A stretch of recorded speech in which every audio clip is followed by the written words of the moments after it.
안녕하세요. 저는 지방의 한 조용한 소도시에 살고 있는 30대 싱글맘 권미진입니다. 저는 대형 카페에서 매니저로 일하면서 눈에 넣어도 아프지 않을 예쁜 딸아이를 키우고 있어요. 제가 일하는 카페는 도시 외곽 쪽에 있는 대형 카페인데 다양한 손님들이 많이 오세요. 손님들이 삼삼오여 모여 나누는 이야기 속에 제법 흔하게 등장하는 주제 중 하나가 바로 불륜이더라고요. 예전에 저는 그저 세상에 별일 다 있네라며 혀를 차고 넘기는 제3자일 뿐이었습니다. 막장 드라마에나 나오는 나와는 전혀 상관없는 먼 세상의 이야기라고만 생각했으니까요.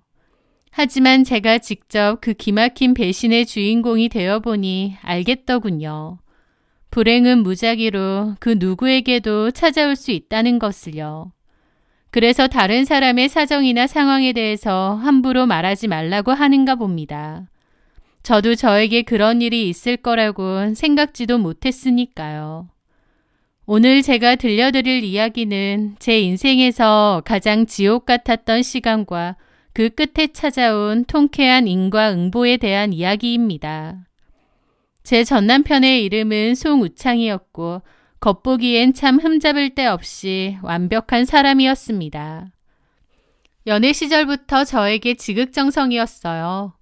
너무 다정다감하고 저만을 사랑해주는 그런 사람이었기에 주변에서 부러움의 시선도 많이 받았던 것 같습니다. 남자들은 보통 결혼하고 나면 달라진다는 말도 많지만 저희 남편은 아니었습니다. 결혼 후에 그 다정함이 더 커졌거든요. 이제 진짜 가족이자 내 사람이 되었으니 저한테 더 잘해야 된다는 말을 종종 하던 사람이었죠. 그 말이 얼마나 감동적이고 고마웠는지. 저는 결혼 후 아이를 낳고 나서는 회사를 그만두고 전적으로 육아에 매진을 했습니다. 남편은 퇴근하고 돌아오면 피곤할 법도 한데 오히려 고생했다며 제 어깨를 주물러 주는 거예요. 우리 미진이 하루 종일 애 보느라 고생했다.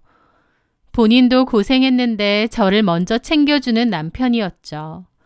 저희 친정 식구들에게도 어찌나 싹싹하게 잘하는지 제 부모님은 우리 사이 같은 사람 없다며 친아들보다 더 아끼셨고 저보고도 송서방한테 잘하라고 누누이 말하셨어요.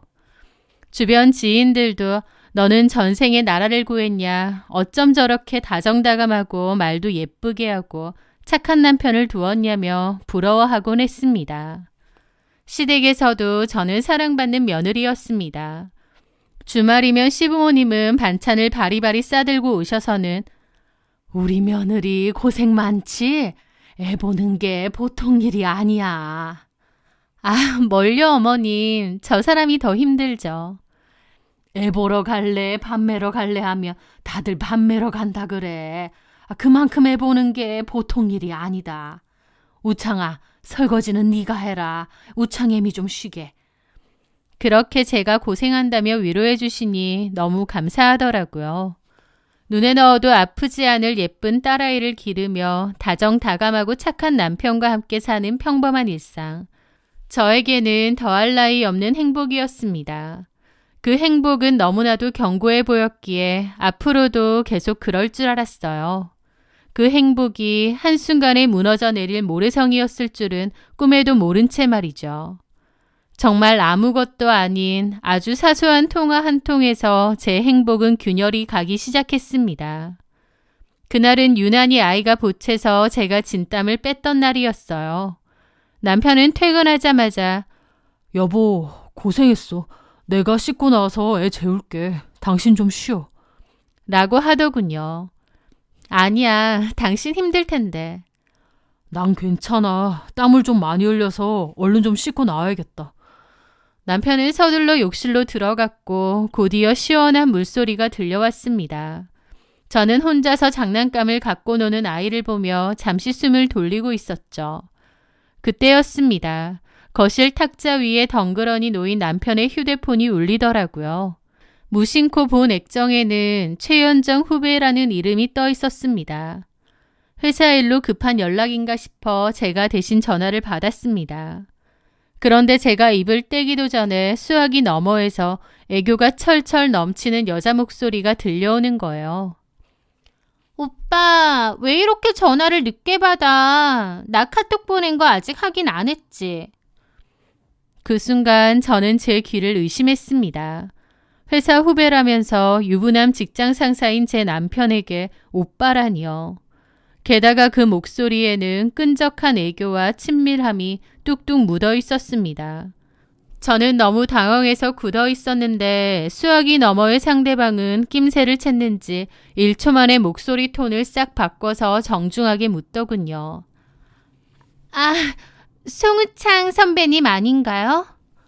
저는 겨우 입을 떼서 말했죠. 남편이 지금 씻고 있어서요. 어머, 사모님이시구나. 죄송합니다. 업무 때문에 급하게 드릴 말씀이 있어서 실례했어요. 조금 뒤에 다시 전화 드릴게요. 방금 전까지 콧소리를 내던 여자가 맞나 싶을 정도로 정중한 말투로 바꾸는 겁니다. 그러면서 전화는 끊겼고 저는 좀 멍하더라고요. 직장 후배라던 최연정이라는 이름은 저도 들어본 이름이었습니다. 남편은 전에 같은 학교 후배 중 최연정이라는 친구가 회사에 같은 팀으로 들어왔다고 했거든요.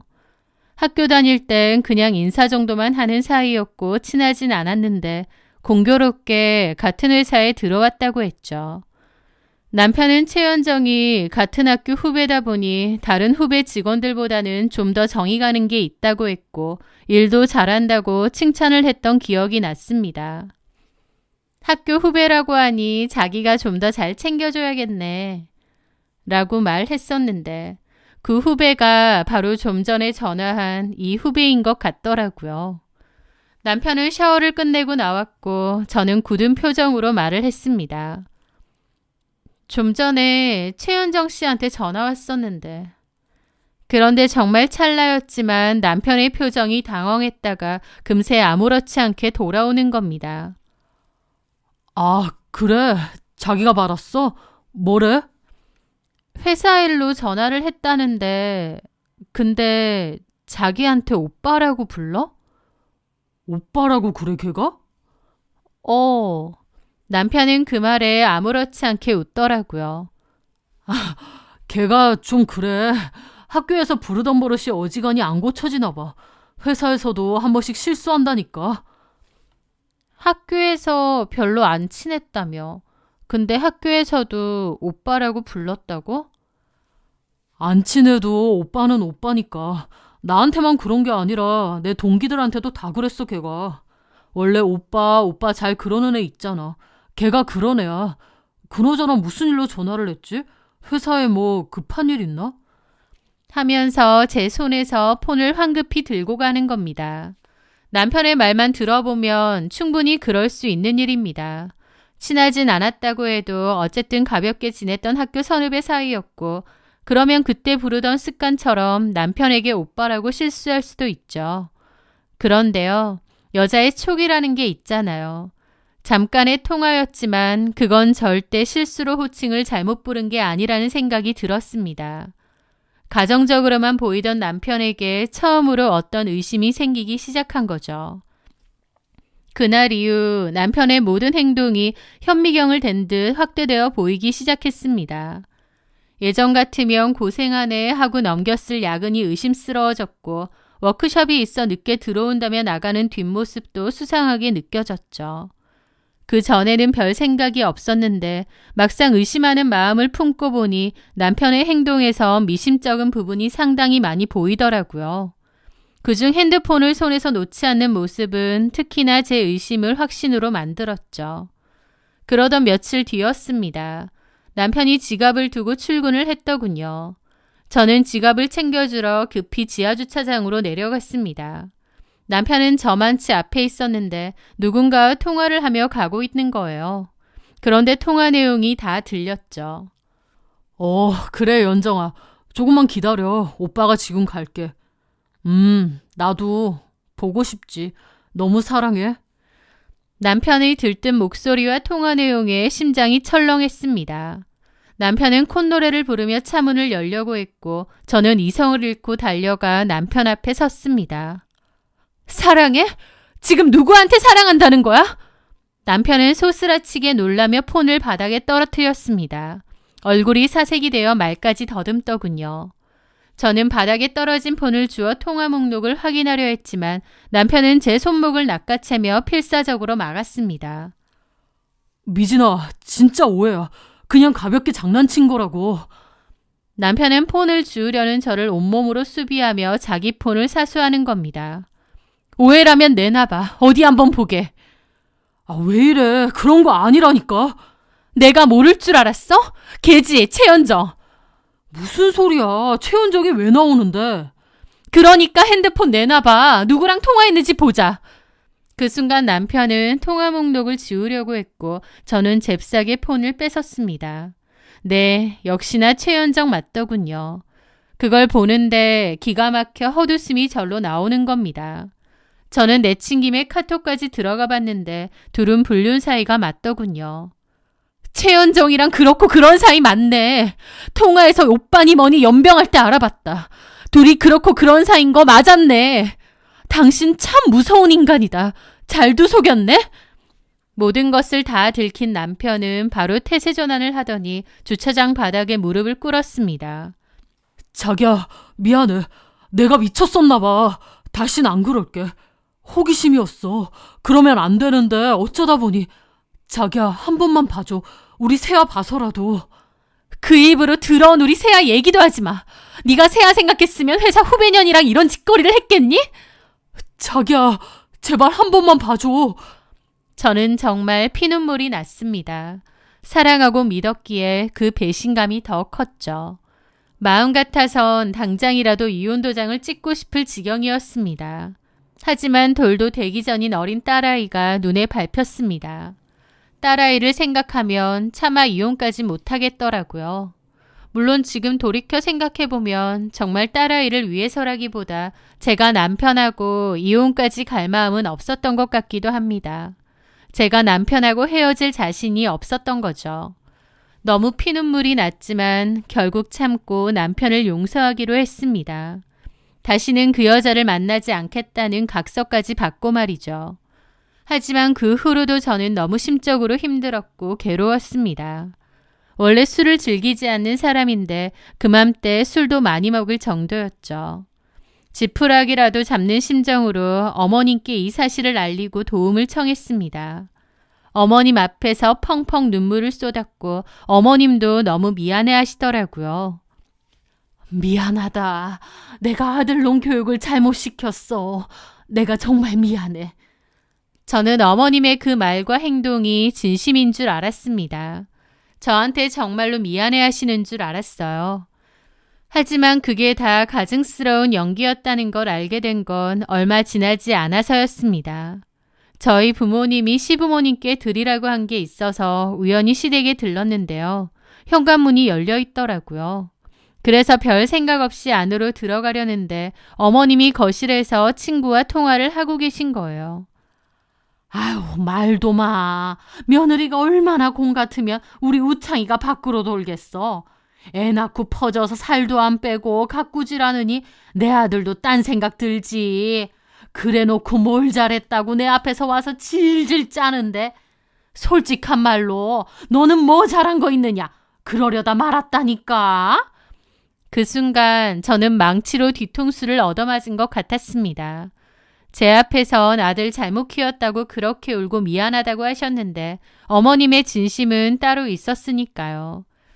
그저 제가 울면서 하소연하니까 그 상황만 모면하려고 적당히 제 편을 들어주는 척한 것뿐이었고 뒤에선 참혹하게 제 뒷담을 하시는 거였습니다. 그때 뼈저리게 깨달았습니다. 이 집안에서 내 편은 아무도 없다는 것을요. 저는 그 길로 아무 말 없이 시댁을 빠져나왔고 마음의 문을 완전히 닫았습니다. 이 집에 믿을 사람 없구나. 내 딸과 나, 우리 둘뿐이구나 라고 생각하면서요. 저는 내색을 않고 지냈지만 그 후로는 어머님의 행동도 남편의 행동도 가식으로만 보였습니다. 그래서 제 마음이 너무 괴롭고 지옥 같았죠. 덮고 살 거면 그냥 완전히 덮고 살아야 되는데 그것도 아니고 아예 뒤집어 엎는 것도 아니고 이도저도 아닌 채로 제 속만 벙어리 냉가슴이 되어가고 지옥 속에 살고 있었던 거예요. 하지만 진짜 지옥은 어느 평일 대낮에 터졌습니다. 저는 아이를 어린이집에 보내놓고 점심쯤에 집안일을 하고 있는데 난데없이 어머님께 전화가 온 거예요. 미진아, 우창이가 교통사고가 났대. 지금 대학병원 응급실로 오란다. 수술해야 한대. 아이고, 이걸 어쩌면 좋니? 어머님의 통곡에 제 심장이 발밑으로 떨어지는 기분이었습니다. 교통사고라니, 응급실이라니. 머릿속이 하얘지며 아무 생각도 나지 않는 거예요. 옷을 갈아입을 생각도 못하고 겉옷만 껴입고 허둥지둥 택시를 잡아탔습니다. 그때만 해도 제발 크게 다친 게 아니었으면 하는 마음뿐이었어요. 남편에 대한 미움, 증오, 배신감 그런 건 다 생각도 안 나고 그저 괜찮아야 되는데 큰일 나면 안 되는데 라는 간절한 마음뿐이었습니다. 어찌나 초조하던지 계속 손톱을 물어뜯으며 발을 굴렸죠. 그렇게 응급실 앞에 도착하자 이미 도착해 있던 어머님이 저를 붙잡고 오열했습니다. 어머니, 우창 씨는요? 미진아, 우창이 다리가 으스러졌단다. 수술실 들어갔어. 다리가요? 아니 어쩌다가 도대체 교통사고가 뭐 어떻게 났길래요? 생각보다 상태가 심각한 것 같더라고요. 저는 울고불고 난리가 난 어머님을 일단 의자에 앉혔습니다. 저도 너무 정신이 없더라고요. 하지만 어떻게 된 건지 알아야 했기에 일단 간호사 스테이션으로 갔습니다. 그리고 사고 경위에 대해서 듣게 되었는데요. 그런데 경위를 듣는 순간 좀 황당하더라고요. 남편이 사고가 난 지점은 시 외곽의 국도변이라는 거예요. 회사에 가 있어야 할 사람이 뜬금없이 시 외곽의 국도변에 왜 있나요? 저도 어딜 말하는지 대강은 아는데 거긴 그냥 외진 도로입니다. 거래처 같은 게 있을 만한 곳도 아니고요. 물론 일 때문에 그곳을 지나간 걸 수도 있긴 했죠. 그래서 그때만 해도 그렇구나 하고 말았습니다. 그런데 더 황당한 건 간호사님이 환자 소지품을 주셨거든요. 지갑과 영수증, 액정이 깨진 휴대폰 그런 것들이었죠. 그런데 그 영수증을 본 순간 제 머리가 띵 하고 울리더라고요. 무인텔 5만 원 결제 완료, 결제 시간 오후 12시 30분. 사고가 난 시간에서 불과 2시간 전이었습니다. 남편은 회사 사무실이 아니라 시 외곽의 모텔에 있었던 겁니다. 그걸 보는데 저도 주체할 수 없을 만큼 손이 떨려오더군요. 슬픔은 순식간에 차가운 분노로 바뀌었습니다. 회사도 안 가고 바람 피다가 사고가 난 거야? 기가 막힐 노릇이었죠. 저는 그 길로 경찰서 교통조사계로 달려갔습니다. 남편의 사고를 얘기하고 경위를 확인하러 왔다고 전했죠. 그렇게 저는 남편의 차에서 확보된 블랙박스를 확인할 수 있었는데요. 남편은 그 영수증에 찍힌 모텔에 간 게 맞았습니다. 모텔 입구에서 두 남녀가 팔짱을 끼고 걸어 나오는 게 잘 찍혀 있더라고요. 서로의 엉덩이를 두드리고 키득거리며 차에 오르는 거예요. 운전석 안에서의 대화도 들렸는데 남편이 그 여자더러 연정아라고 하는 겁니다. 그러니까 그 후배년 최연정이랑 아직도 버젓이 만나고 있었던 거죠. 오빠, 외근 간다고 하고 이렇게 나와서 같이 시간 보내니까 너무 좋다. 그치? 그러니까. 근데 나 언제까지 기다려야 돼? 이혼 언제 할 거야? 나 더 못 기다려. 남편은 능글맞게 대답하더군요. 연정이 너 질투해? 귀여워가지고. 조금만 기다려. 조만간 꼬투리 잡아서 이혼할 거야. 저번에 한번 걸린 이후로 바가지 너무 긁어서 나도 좀 짜증나던 참이거든. 그걸로 오빠 긁어대? 아직도? 오빠 와이프도 어지간하다. 말도 마라. 이럴 거면 그냥 이혼할 걸 그랬어. 이혼하지 그랬어. 그냥 이혼하고 나랑 결혼하면 되는데. 그러니까. 에이, 지금이라도 물러? 그래, 물러. 모르고 나한테 와. 그럴까? 그럼 연정이가 아들 하나 낳아줄래? 아들? 오빠 아들 좋아해? 나보다 우리 엄마가. 나도 뭐 아들 있으면 좋고. 그러니까 네가 낳아줄래? 우리 와이프는 또 낳을 생각 없대. 어차피 이혼하고 연정이한테 갈 거니까 연정이가 아들 낳아주면 되겠네. 글쎄, 오빠 운전에나 신경 써. 여기 길이 좀 험하고 좁아가지고 사고 잘 난대. 나 베스트 드라이버야. 걱정 마. 운전 능숙하잖아. 침대에서도 능숙하고. 왜 이래 징그럽게. 희희낙낙하며 저를 모욕하고 심지어 저희 딸아이를 짐짝 취급하는데 와 진짜 기가 막히더라고요. 그러다가 갑자기 최연정이 오빠 트럭하고 외쳤고 남편이 하는 소리가 들렸습니다. 그 뒤로 카광하는 굉음과 함께 녹화는 끝이 났죠. 중앙선을 살짝 넘은 트럭을 피하려다 가드레일을 들이박는 사고였다고 하더군요. 그 영상을 보는데 열받다 못해 그냥 어처구니가 없어서 웃음이 나는 겁니다. 사람이 너무 열받고 기가 막히면 웃음이 그렇게 난다는 걸 그때 알았어요. 남편이 사고를 당했다는 소식을 듣고 택시에서 간절하게 괜찮기를 바라고 기도했는데 그런 제 모습이 우습게 느껴질 정도였죠. 한바탕 헛웃음을 하고 나니 그 후부터는 분노로 속이 끓어오르더라고요. 저는 병원으로 와 상간녀 최연정이 입원한 병실 문을 열어 젖혔습니다.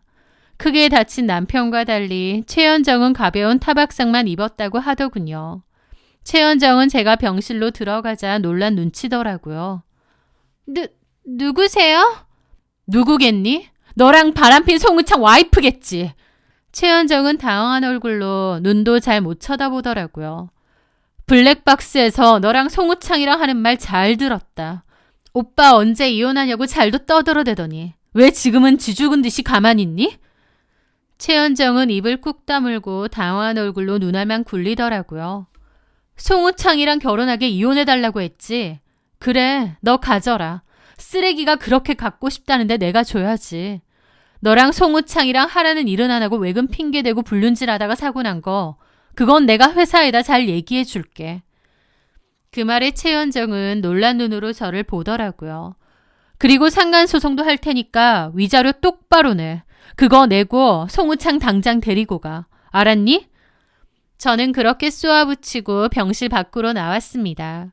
최연정은 아무 말도 하지 못하고 그저 얼어붙어만 있더라고요. 저는 그 길로 변호사를 선임하고 블랙박스 자료를 제출하여 이혼 소송과 위자료 소송을 제기했습니다. 제가 이혼을 결심하자 어머님은 저에게 전화를 했어요. 전에는 표면적으로라도 미안하다, 아들 잘못 키웠다 그러시더니 이제는 그런 것조차 안 하시고 진심을 바로 드러내시더라고요. 남자 중에 바람 한 번 안 피는 남자가 어디 흔한 줄 아니? 그래도 우창이가 너한테 얼마나 잘했냐? 나도 너한테 얼마나 잘했어. 그만큼 잘했으면 사람이 좀 융통성 있게 봐주고 넘어가는 것도 있어야지. 세상에 이혼 소송이며 위자료 소송이며 아니 아파서 병원에 누워있는 애한테 그렇게 모진 짓까지 하고 싶니? 남편이 바람 피워서 제가 소송한 것을 두고 모진 짓이라고 하는 거예요. 이게 얼마나 어처구니 없는 소리인가요? 어머니, 아무리 팔은 안으로 굽는다고 하고 어머님 아들이라고 하지만요. 할 말이 있고 못할 말이 있습니다. 어머님 아들 바람핀 거 피눈물 나는 심정으로 한번 넘어가 줬어요. 그런데도 또 그것도 같은 년이랑 바람피다 걸린 겁니다. 그런데 저더러 모질다고요? 제가 모진 거면 어머님 아들은 미친 거죠. 아주 발정나서 제대로 돈 거죠. 뭐라고? 어머님한테도 실망이지만 이제 남남들 사이에 가타부타 긴 말하고 싶지도 않습니다. 그래, 나도 너랑 긴 말하기 싫다. 이혼해라, 이혼해. 너 딸 하나만 놓고 둘째는 안 가진다고 그랬지?